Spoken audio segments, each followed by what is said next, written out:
Pour 2014, Motonet a pris de bonnes résolutions. La première, ne plus se faire choper au radar avec des sportives surpuissantes ou des roadsters décarénés qui filent vraiment très vite.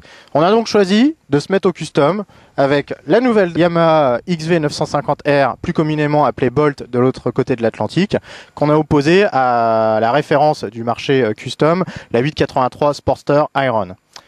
Sur la Yamaha, on retrouve un bicylindre en V de 942 cm3, donc qui cube 60 cm3 de plus que le Twin Harley.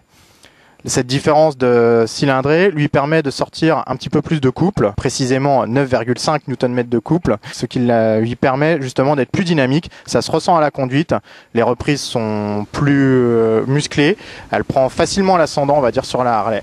La Harley possède quant à elle un autre argument au niveau du moteur, c'est que son moteur il a beaucoup de caractère. La machine vibre, elle vit tout simplement, et cette sensation à l'accélération donne l'impression que la machine marche aussi bien que la Yamaha. Par contre, quand on les compare vraiment directement, il n'y a pas de surprise, la Yamaha part devant. Au niveau de la partie cycle, elles ont toutes les deux des cadres en acier, double berceau, et des freinages confiés à un seul disque à l'avant. La Harley freine un petit peu plus sec que la Yamaha, et les deux proposent l'ABS en option. C'est une nouveauté chez Harley-Davidson, c'est 2 séries sur la Yamaha Bolt version R. Au niveau des aspects pratiques, on notera finalement que la Harley fait quasiment mieux que la Yamaha, parce que déjà elle a une instrumentation qui est plus complète, plus fournie. Elle a aussi une alarme de série et une clé par transpondeur, donc c'est-à-dire que ça permet de démarrer la moto en étant juste à sa proximité directe, à 1,50 m, on s'approche, on a la clé dans la poche, on presse le contacteur et la moto part. Par contre, on s'agace un petit peu de noter qu'il y a un bouchon de réservoir sans charnière et surtout qui ne ferme pas à clé. Ça veut dire que s'il y a un petit plaisantin qui veut s'amuser à mettre du sucre dans votre réservoir ou à vous siphonner le réservoir de 12 litres, c'est possible. Sur la Yamaha, c'est la même chose, il n'y a pas de charnière sur le bouchon de réservoir. En revanche, on peut le fermer à clé. Ça fait quand même une petite différence. Sur la XV 950R, Yamaha a fait le choix d'un afficheur 100% digital.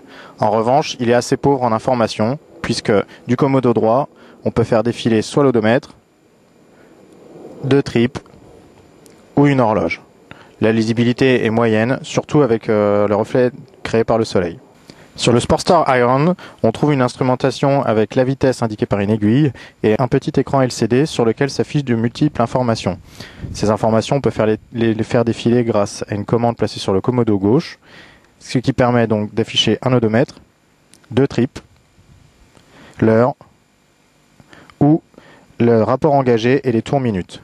Bref, une instrumentation qui est beaucoup plus complète que sa concurrente Yamaha.